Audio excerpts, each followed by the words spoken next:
Hello everyone, स्वागत है आप सभी का इस चैनल पे। इस वीडियो में हम आपके छत्तीसगढ़ में होने वाले महिला सुपरवाइजर और हॉस्टल वार्डन के सिलेबस के हिंदी व्याकरण से संबंधित 25 महत्वपूर्ण एमसीक्यू वस्तुनिष्ठ क्वेश्चन लेकर आए हैं, जो आपके एग्जाम के पॉइंट ऑफ व्यू से बहुत ही इंपॉर्टेंट है। देखिए, इसी प्रकार के आपके एग्जाम में हिंदी से संबंधित क्वेश्चन पूछे जाएंगे। यदि आप इस चैनल पर नए हैं तो चैनल को सब्सक्राइब जरूर कर लीजिए। इस चैनल पे हम आपके एग्जाम के सिलेबस के हर एक टॉपिक से संबंधित वीडियो अपलोड करेंगे, जिससे आपको एग्जाम में आसानी हो सके। तो चलिए वीडियो की शुरुआत करते हैं। पहला क्वेश्चन देखते हैं। देखिए, पहला क्वेश्चन कौन सा है। देखिए, क्रिया का मूल रूप कहलाता है। इंपॉर्टेंट है, क्रिया का मूल रूप क्या कहलाता है। इसका आंसर हो जाएगा ऑप्शन ए, धातु। क्रिया का मूल रूप कौन सा है। धातु ही क्रिया का मूल रूप होता है। और धातु के दो भेद होते हैं, जिसे पहला होता है मूल धातु और दूसरा होता है यौगिक धातु। मूल धातु क्या होता है। यह स्वतंत्र होता है, किसी दूसरे शब्दों से मिलकर नहीं बना होता, उसे मूल धातु कहते हैं। और यौगिक धातु क्या होता है, जो कि नाम से ही साफ है, यौगिक मतलब जुड़ा हुआ।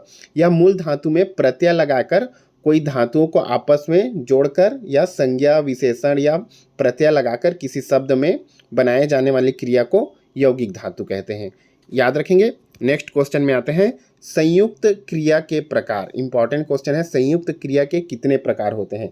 इसका आंसर हो जाएगा ऑप्शन बी, 11 प्रकार होते हैं। संयुक्त क्रिया क्या होती है, जब कोई क्रिया दो क्रियाओं के योग से बनती है। संयुक्त मतलब जुड़ा हुआ, दो क्रियाओं के योग से बनने वाली क्रिया को संयुक्त क्रिया कहते हैं। यह 11 प्रकार की होती है, याद रखेंगे। नेक्स्ट क्वेश्चन में आते हैं। क्वेश्चन नंबर 3 में, अपनाना शब्द किस क्रिया का कौन सा प्रकार है। मोस्ट इंपॉर्टेंट क्वेश्चन है। इसी प्रकार के क्वेश्चन आपके एग्जाम में पूछे जाएंगे। क्या बोला गया है, अपनाना शब्द किस क्रिया का कौन सा प्रकार है। इसका आंसर हो जाएगा ऑप्शन बी, यह नाम धातु क्रिया का प्रकार है। ओके, नाम धातु क्रिया। नाम धातु क्रिया क्या होती है, जो धातु संज्ञा सर्वनाम या विशेषण से क्रिया बनती है, उसे नाम धातु क्रिया कहते हैं। जैसे अपनाना, अपनाना किससे बना है, अपना से। अपना सर्वनाम से बना है, अपनाना। तो यह क्या हो जाएगा, नाम धातु क्रिया। ओके, नाम धातु क्रिया में प्रत्यय लगाकर किसी क्रिया संज्ञा सर्वनाम में प्रत्यय लगाकर बनने वाली क्रिया को नाम धातु क्रिया कहते हैं। नेक्स्ट क्वेश्चन में आते हैं। संज्ञा, संज्ञा या विशेषण से बनने वाली क्रिया को कहते हैं। जैसे कि अभी मैंने आपको बताया, संज्ञा विशेषण सर्वनाम इन सभी से बनने वाली क्रिया को क्या कहते हैं, नाम धातु कहते हैं। याद रखेंगे, ऑप्शन सी हो जाएगा इसका क्रिया, नाम धातु क्रिया। नेक्स्ट क्वेश्चन में आते हैं। मोस्ट इंपॉर्टेंट क्वेश्चन, कृदंत प्रत्यय किन शब्दों के साथ जोड़े जाते हैं। इससे क्वेश्चन बहुत पूछे जाते हैं। कृदंत प्रत्यय किन शब्दों के साथ जोड़े जाते हैं। इसका आंसर हो जाएगा ऑप्शन डी, क्रिया के साथ। कृदंत प्रत्यय किसके साथ जोड़ा जाता है, क्रिया। देख लेते हैं इसके बारे में। जब किसी क्रिया में प्रत्यय जोड़कर नया क्रिया बनाया जाता है तो उसे कृदंत क्रिया कहते हैं या कृदंत कहते हैं। किसी भी क्रिया में प्रत्यय लगाकर नया बनाया जाता है क्रिया, उसे कृदंत। जैसे दौड़, दौड़ क्या हो गया, एक क्रिया हो गई, इसमें न लगा के दौड़ना हो जाएगा, तो दौड़ना क्या हो जाएगा, एक कृदंत हो जाएगा। इसी प्रकार हंसना, दौड़ना, यह कृदंत हो जाएगा।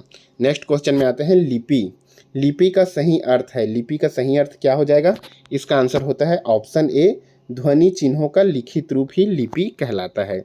इसका आंसर हो जाएगा ऑप्शन ए, ध्वनियों को लिखने के लिए जिन चिन्हों का प्रयोग किया जाता है वह लिपि कहलाता है। याद रखेंगे। नेक्स्ट क्वेश्चन में आते हैं। विभाषा किसे कहते हैं। मोस्ट इंपॉर्टेंट क्वेश्चन है, कई बार पूछा जा चुका है। विभाषा किसे कहते हैं। इसका आंसर हो जाएगा ऑप्शन बी, हिंदी क्षेत्र की प्रमुख बोली को विभाषा कहते हैं। हिंदी क्षेत्र मतलब ऐसे क्षेत्र जहाँ पे हिंदी भाषा प्रचलित है, लेकिन वह हिंदी के साथ साथ कई छोटे छोटे टुकड़ों में अन्य भाषा बोली जाती है जो लगभग हिंदी के समान होती है, उसे बोलते हैं विभाषा। कहने का मतलब है, हिंदी क्षेत्र की प्रमुख बोली को विभाषा कहते हैं। इसके बारे में देख लेते हैं कौन सा इसका उदाहरण हो जाएगा। जैसे कि ब्रज भाषा, अवधी भाषा, खड़ी बोली, भोजपुरी भाषा, मैथिली भाषा, ये सभी विभाषा के उदाहरण है। नेक्स्ट क्वेश्चन में आते हैं। देखिए, भारतीय संविधान में हिंदी भाषा को राजभाषा के रूप में मान्यता कब प्रदान की गई। इंपॉर्टेंट क्वेश्चन है। भारतीय संविधान में हमारी हिंदी भाषा को राजभाषा के रूप में मान्यता कब प्रदान की गई। इसका आंसर हो जाएगा ऑप्शन सी, 14 सितंबर 1949 को। डेट याद रखेंगे, 14 सितंबर और सन 1949 हमारी हिंदी भाषा को राजभाषा की मान्यता दी गई हमारे संविधान में। नेक्स्ट क्वेश्चन में आते हैं। हिंदी में मूल स्वरों की संख्या कितनी होती है? इंपॉर्टेंट क्वेश्चन है। हिंदी में मूल स्वरों की संख्या कितनी होती है? इसका आंसर हो जाएगा ऑप्शन बी 4। हिंदी में मूल स्वरों की संख्या कितनी होती है? 4। कौन कौन से मूल स्वर हैं? अ, ई, उ और ऋषि। ये क्या है? मूल स्वर हैं। ये 4 मूल स्वर हैं। मूल स्वर क्या होते हैं? मूल स्वर ऐसे होते हैं जो किसी अन्य स्वरों से मिलकर नहीं बनते, यह स्वतंत्र होते हैं और इन्हीं स्वरों के मेल से अन्य स्वर बनते हैं। यह याद रखेंगे, मूल स्वर। नेक्स्ट क्वेश्चन में आते हैं, क्वेश्चन नंबर 10 में व्यंजन किसे कहते हैं? इसका आंसर हो जाएगा ऑप्शन डी। व्यंजन एक परितंत्र वर्ण है। क्या हो जाएगा? व्यंजन एक परितंत्र वर्ण है। और स्वर क्या होता है? स्वर एक स्वतंत्र वर्ण है। याद रखेंगे, स्वर एक स्वतंत्र वर्ण है जो स्वतंत्र होता है और व्यंजन क्या होता है? परितंत्र वर्ण होता है। स्वरों के मेल से व्यंजन बनाए जाते हैं या स्वरों की सहायता से व्यंजन बनाई जाती है, व्यंजन बोली बनाई जाती है। व्यंजन 33 प्रकार के होते हैं। स्वर वर्णों का उच्चारण स्वतंत्र रूप से और व्यंजन का उच्चारण परतंत्र रूप से होता है। नेक्स्ट क्वेश्चन में आते हैं, क्वेश्चन नंबर 11 में मौखिक स्वर हैं। इंपॉर्टेंट क्वेश्चन है। मौखिक स्वर निम्न में से कौन है? इसी प्रकार के क्वेश्चन पूछे जाएंगे। इसका आंसर हो जाएगा ऑप्शन बी, अ, आ, ई। कौन से? अ, आ, ई। यह क्या है? मौखिक स्वर हैं। मौखिक स्वर क्या होते हैं? इन स्वरों के उच्चारण में हवा केवल मुख से निकलती है, इसे बोलते हैं मौखिक स्वर। ओके, नेक्स्ट क्वेश्चन में आते हैं, क्वेश्चन नंबर 12 में अनुस्वर है। निम्न में से अनुस्वर कौन सा है? इसका आंसर हो जाएगा ऑप्शन ए। स्वर के बाद आने वाला व्यंजन अनुस्वर कहलाता है। ओके, यह स्वरों की मात्राएं होती है। क्या हो जाएगा? वो अनुस्वर एक प्रकार की स्वरों की मात्रा होती है। इसका उच्चारण नाक से होता है। याद रखेंगे, इसका उच्चारण नाक से होता है। अनुस्वर या स्वरों की बाद आने वाली एक प्रकार का व्यंजन है। नेक्स्ट क्वेश्चन में आते हैं। देखिए, क्वेश्चन 13 में अर्थ का विलोम शब्द। निम्न में से अर्थ का विलोम शब्द क्या है? बहुत बार पूछा जा चुका है। इसका आंसर हो जाएगा ऑप्शन बी, इति। क्या हो जाएगा? अर्थ का विलोम इति। अर्थ मतलब क्या होता है? देख लेते हैं। अर्थ मतलब होता है किसी काम की शुरुआत करना, उसे बोलते हैं अर्थ। और इति क्या होता है? किसी काम को समाप्त करना। यह हो गया इसका विलोम शब्द। इसी प्रकार देख लेते हैं, गौण शब्द का सही शब्द है। इसको देख लेते हैं, गौण शब्द का सही शब्द कौन सा है? इसका आंसर हो जाएगा ऑप्शन बी, मुख्य। ये हो जाएगा गौण का सही शब्द मुख्य।